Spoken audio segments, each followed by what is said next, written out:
এদিকে বিহারে ভোটার তালিকায় বিশেষ সংশোধনের কারণে বাদ পড়তে চলেছে প্রায় 52 লক্ষ ভোটারের নাম। প্রায় 21 লক্ষ ভোটার এখনো পর্যন্ত ফর্মই পূরণ করেনি এমনটাই জানা যাচ্ছে। ঠিকানা বদল করেছেন 26 লক্ষ 1031 জন। একাধিক জায়গার ভোটার তালিকায় নাম রয়েছে এমন সংখ্যা 7,50,742। 11,484 জনের খোঁজই পাওয়া যায়নি খবর কমিশন সূত্রে। আর এই নিয়ে বাদল অধিবেশনের তৃতীয় দিনেও বিহার বিধানসভা উত্তপ্ত হতে পারে।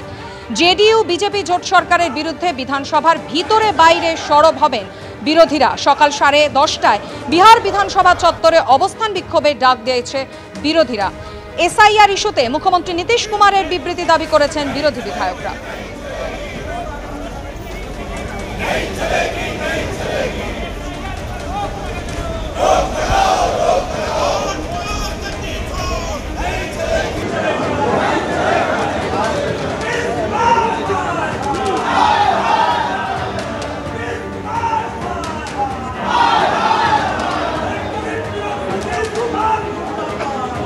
এদিকে বাঙালি হেনস্থা ইস্যুতে আরো চড়ল রাজনীতির পারদ।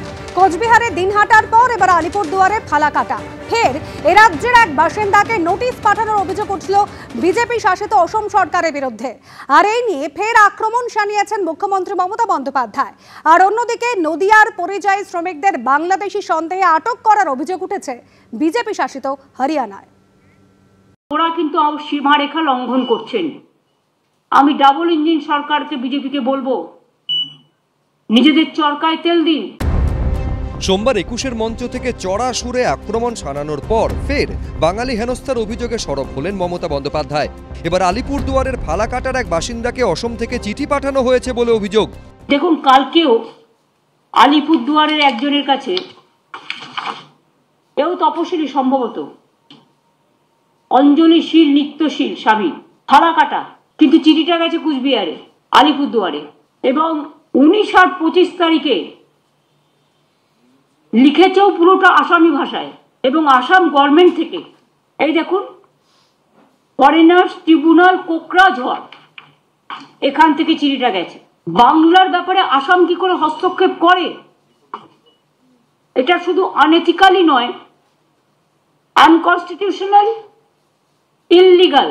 ওই ক্ষেত্রে দেখতে হবে আসামের সাথে ওই পরিবারের কোনো কানেকশন আছে কিনা, ওই পরিবার আগে আসামে ছিল কিনা।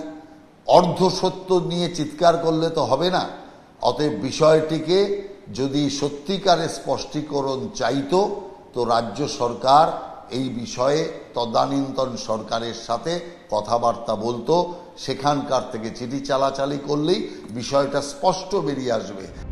এরই মধ্যে বিজেপি শাসিত হরিয়ানায় বাংলা ভাষায় কথা বলায় বাংলাদেশি সন্দেহে নদিয়ার 25-30 জনকে আটকের অভিযোগ উঠেছে। এদের বেশিরভাগই পলাশিপাড়া, নাগাশিপাড়া, তেহট্ট থেকে যাওয়া পরিযায়ী শ্রমিক। আমার বাবাকে বাংলাদেশি বলে ওরা তুলে নিয়ে গিয়েছে।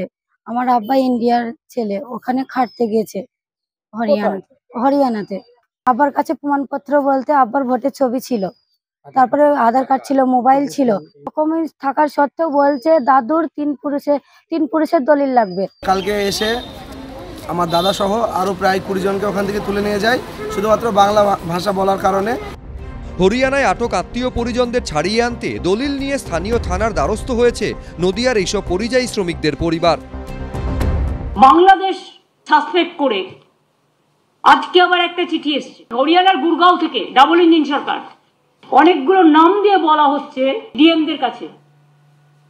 মালদা জেলা, দক্ষিণ দিনাজপুর জেলা, উত্তর দিনাজপুর জেলা, নদিয়া জেলা, মুর্শিদাবাদ জেলা, কুচবিহার জেলা, উত্তর 24 পরগনা জেলা। এবং এসপিকেও বলা হয়েছে যে নামগুলো সব ভেরিফাই করে ইমিডিয়েট আমাদের জানাও। এরা কি চাইছে, বাংলাটাকে দখল করতে নাকি? আজকে এই পরিস্থিতি যদি তৈরি হয় তার জন্য দায়ী হচ্ছেন তৃণমূল কংগ্রেসের নীতি। এই সমস্ত প্রদেশে যারা বাঙালি পরিযায়ী শ্রমিক আছেন, যারা ছোট ছোট চাকরি করছেন, তারা আতঙ্কিত। তারা আমাদের বলছেন যে এই ধরনের বাংলায় উগ্র প্রাদেশিকতার কারণে বাংলা ভাষার কথা নিয়ে যে ধরনের বক্তব্য তৃণমূল কংগ্রেস রাখছে, তাদের ভবিষ্যৎ একটা অনিশ্চয়তার সামনে পড়ে যাচ্ছে। ২৬ বিধানসভা ভোটের আগে বাঙালি হেনস্থা এবং বাংলাদেশে অনুপ্রবেশ নিয়ে তৃণমূল বিজেপি সংঘাত তীব্র থেকে তীব্রতর হচ্ছে। প্রদ্যোৎ সরকার, উজ্জ্বল মুখোপাধ্যায়, আশাবুল হোসেন, এবিপি আনন্দ।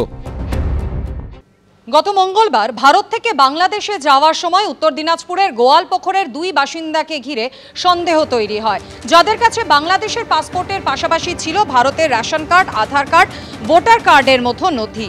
এই 2 বাসিন্দাকে ঘিরে সন্দেহ হয় কেন্দ্রীয় সরকারের অধীনস্থ কলকাতার ফরেনার্স রিজিওনাল রেজিস্ট্রেশন অফিসের আধিকারিকদের। এই পরিচয়পত্রগুলি বাতিল করার জন্য মুখ্য নির্বাচনী আধিকারিকের দপ্তরে ইতিমধ্যেই চিঠি দিয়েছে কলকাতার ফরেনার্স রিজিওনাল রেজিস্ট্রেশন অফিস। সূত্রের খবর, চিঠি পাওয়ার পরেই অভিযুক্তদের ভারতীয় পরিচয়পত্র খতিয়ে দেখার নির্দেশ দিয়েছে নির্বাচন কমিশন।